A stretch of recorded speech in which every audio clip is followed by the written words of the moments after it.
Dan tentunya selain dipenuhi oleh massa ormas Islam, hari ini sidang Ahok yang ke-12 juga dihadiri oleh GNPF MUI, tepatnya advokat cinta tanah air, dan berikut kami tampilkan petikan wawancara dari Kapitra, dari Akta. Dakwaannya, karena jaksa penuntut umum berkewajiban membuktikan dakwaannya. Kena Ahok telah didakwa menoda agama oleh jaksa penuntut umum, dan jaksa penuntut umum berkewajiban membuktikan. Untuk itu dia memerlukan saksi-saksi dan saksi ahli yang memperkuat dugaannya bahwa Basuki Cahayapurnama diduga telah melakukan penodaan agama Islam. Ada kekhawatiran apa Pak sampai harus didampingi oleh Akta? Tidak ada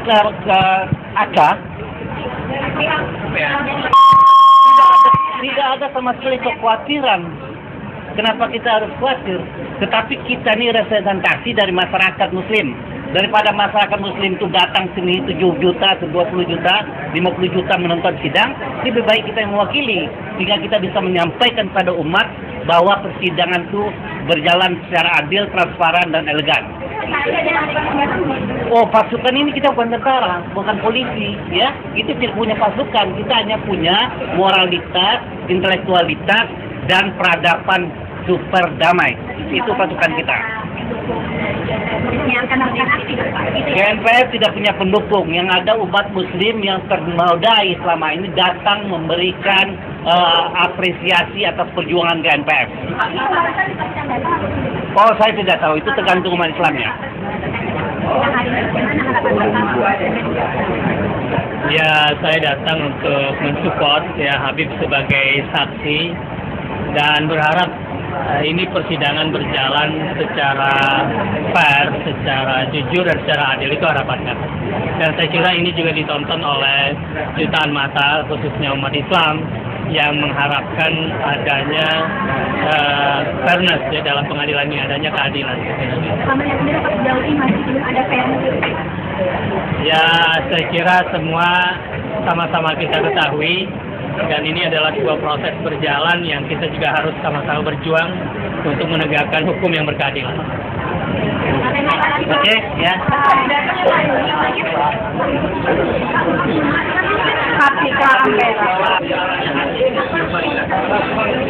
Dapat membuktikan dakwaannya.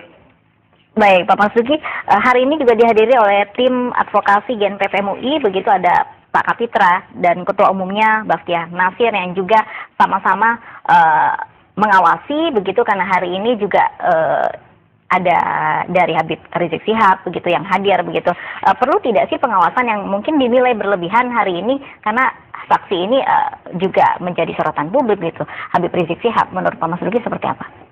Ya, saya kira dari awal Majelis Ulama Indonesia sudah menegaskan bahwa GNPF MUI itu tidak ada hubungan organisatoris, tidak ada hubungan struktural dengan Majelis Ulama Indonesia. Okay. Itu adalah organisasi yang dibentuk secara secara mendadak gitu ya, berdasarkan aspirasi-aspirasi yang berkembang di masyarakat, di umat Islam, lantas mereka bergerak. Ya. Cuma MUI juga tidak mempunyai hak untuk melarang mereka membentuk kelompok seperti itu. Yang dilarang, yang dihimbau oleh Majelis Ulama Indonesia, mereka melakukan langkah-langkah yang bertentangan dengan hukum. Okay. Nah, itu satu hal ya yang ingin kami tegaskan sebagai pimpinan dari Majelis Ulama Indonesia. Lalu yang kedua, kalau kemudian hari ini GNPF itu datang ke pengadilan, di dalamnya juga ada Habib Rizik sebagai saksi, yang kira-kira itu adalah saksi yang memberatkan. Itu adalah mereka punya hak juga kan, datang ke ke pengadilan. Tetapi mereka berorasi, mereka berdemonstrasi, itu juga adalah hak dia, asalkan tidak melakukan pelanggaran hukum. Bahwa kemudian ada yang menilai itu berlebihan, itu juga hak juga untuk menilai apakah itu berlebihan atau tidak berlebihan. Karena memang pada kenyataannya memang ada satu proses hukum yang sedang berjalan di pengadilan di satu pihak gitu ya. Tapi di pihak yang lain ada satu proses yang namanya proses politik di luar proses peradilan yang sedang bergerak, apakah itu dari pihak terdakwa atau dari pihak yang yang lainnya. Ini saya kira sedang bergerak seperti itu. Nah, tapi yang terpenting bahwa bagaimana agar proses hukum itu berjalan sebagaimana mestinya, jangan diganggu oleh proses-proses yang berdemonstrasi. Itu yang kedua. Lalu yang ketiga yang saya ingin tegaskan bahwa proses peradilan itu sebagaimana kita dengar tadi itu adalah saksi yang memberatkan. Nah, misalnya hari ini mungkin Habib Rizik akan datang sebagai seorang saksi ahli gitu ya. Dengan keahliannya beliau akan menjelaskan dan mungkin akan memberatkan terdakwa. Begitu juga Bapak Abdul Khair Ramadan saya kira juga akan datang sebagai saksi yang akan memberatkan terdakwa. Di pihak lain juga akan ada saksi nantinya yang akan meringankan terdakwa dengan berbagai argumentasi.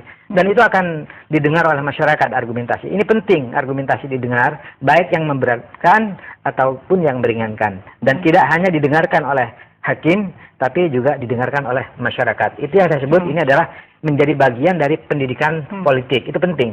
Tapi yang tidak kalah pentingnya justru adalah ada hal yang nanti menjadi putusan hakim sebelum hakim memutus itu di samping saksi yang memberatkan, di samping saksi yang meringankan, tapi juga ada hati nurani masyarakat.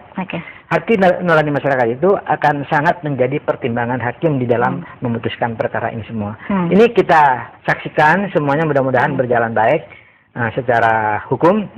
Dan seperti tadi dikatakan oleh pengacaranya terdakwa bahwa proses hukum itu adalah equality before the law. Ini saya kira satu hal yang harus kita hormati. Semuanya sama di depan hukum, tidak pilih kasih siapapun orangnya, sama di depan hukum. Itu adalah negeri demokrasi dan di mana hukum harus dijunjung tinggi. Oke, Pak Mas Duki, jika Pak Mas Duki juga memperhatikan bagaimana sidang Ahok ini berjalan, begitu kan? Apakah memang ada potensi yang mengkhawatirkan adanya intimidasi terhadap saksi? Karena kita melihat ada tim khusus, tim advokasi cinta tanah air yang begitu mengawasinya, begitu mengawal dari sidang yang pertama hingga yang sidang ke-12 ini. Apakah memang sidang ini ada potensi untuk mengintimidasi, begitu? Kalau soal potensi, karena harus diawasi oleh beberapa pihak. Ya, kalau soal potensi saya kira sekecil apapun pasti ada potensi. Tetapi kalau kita lihat kondisi bahwa saksi yang didatangkan di baliknya juga ada pendukung, itu juga saya kira akan meminimalkan potensi itu. Sehingga dengan demikian maka sebenarnya proses hukum yang sedang berjalan di pengadilan saat ini, kalau ada kekhawatiran seperti itu wajar. Tapi saya kira tidak akan terjadi seperti itu. Kenapa? Karena masing-masing ini sudah mempunyai keseimbangan untuk bagaimana proses keadilan berjalan. Satu. Lalu yang kedua, ini juga adalah satu proses peradilan yang mengambil satu pelajaran dari proses pengadilan sebelum-sebelumnya. Di mana ada proses semacam tadi Mbak katakan ada semacam proses kriminalisasi. Dan itu dengan kondisi seperti yang sekarang ini, saya kira tidak akan terjadi seperti itu. Baik, sejauh ini hari ini sudah sidang yang ke-12, Pak Mas Duki, begitu ada mungkin prediksi-prediksi yang bisa Pak Mas Duki jelaskan. Pak Mas Duki juga sempat membahas beberapa kasus yang mungkin sama dengan kasus Basuki Cahayapurnama ini yang memang pada akhirnya beberapa kasus ini harusnya dipenjara, begitu. Ada kata-kata dibohongi, menggunakan surat, apalagi khususnya sangat sensitif, menggunakan ayat Al-Quran, begitu. Harusnya ini proses hukum yang harus dicontoh, jangan sampai seperti aspirasi beberapa aksi begitu harus penjarakan penista agama, begitu Pak Mas Duki. Ya, saya kira kalau ada kata-kata penista agama harus dipenjarakan. Itu kan ada kata-kata seperti itu di dalam aksi-aksi ya yang dilakukan oleh masyarakat di luar pengadilan. Itu proses yang sebenarnya tidak boleh ada pemaksaan terhadap jalannya sidang gitu ya. Hakim dengan independensinya saya kira itu sudah mempunyai hati nurani untuk melakukan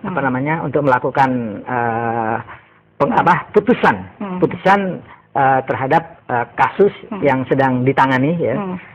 untuk dilakukan putusan seadil-adilnya. Dan Itu salah kasus- satu baik. pertimbangan dari hakim untuk melakukan putusan yang seadil-adilnya itu adalah flashback terhadap kasus-kasus yang sudah terjadi sebelumnya.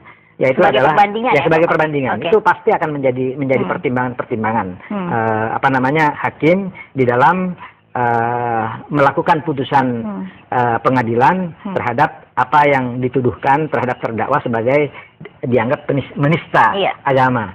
Karena kalau kasus-kasus sebelumnya itu ada banyak seperti ada kasus Lia Eden, ada kasus Ghafatar, ada banyak kasus terhadap hal-hal yang terkait dengan penistaan agama itu. Itu semuanya akan menjadi pertimbangan yang baik buat hakim. Di samping itu tentu saja yang seperti yang saya katakan tadi adalah pertimbangan yang terkait dengan saksi yang meringankan, juga saksi yang memberatkan, dan tentu saja adalah pertimbangan bagaimana kehendak masyarakat secara umum. Itu saya kira akan menjadi hal-hal yang menjadi pertimbangan bagi hakim untuk memutuskan perkara. Baik, ada beberapa pihak yang mungkin juga mengatakan kasus dugaan penistaan agama yang dilakukan Basuki Cahayapurnama ini merupakan kasus yang tidak begitu besar begitu, karena mungkin posisi Ahok ini jelang pilkada, ada mungkin indikasi strategi politik juga di belakangnya, itu yang menjadi mungkin besar gitu. Mungkin Pak Mas Duki juga memperhatikan sebenarnya kasus ini juga harus juga diperhatikan, karena beberapa kasus penistaan agama juga antara lain juga memenjarakan para penista agama begitu ya Pak Mas Duki. Iya, itu sebenarnya kasus ini cukup besar Mbak, karena Al-Maidah itu 51 ya, sebagai sebuah ayat suci yang diyakini kebenarannya ya oleh umat Islam itu adalah ayat yang nyata-nyata melarang ya seorang muslim untuk memilih pemimpin yang di luar muslim. Nah, itu artinya di situ kan. Nah, dalam konteks ini kan kemudian yang kemudian dikatakan oleh terdakwa sebagai dibohongi pakai ayat itu.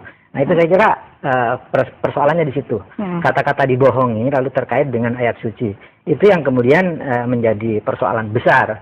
Dan bahwa kemudian persoalan besar itu terkait dengan pilkada, itu lebih besar lagi persoalannya kan seperti itu. Itulah nuansa politik yang melingkupi.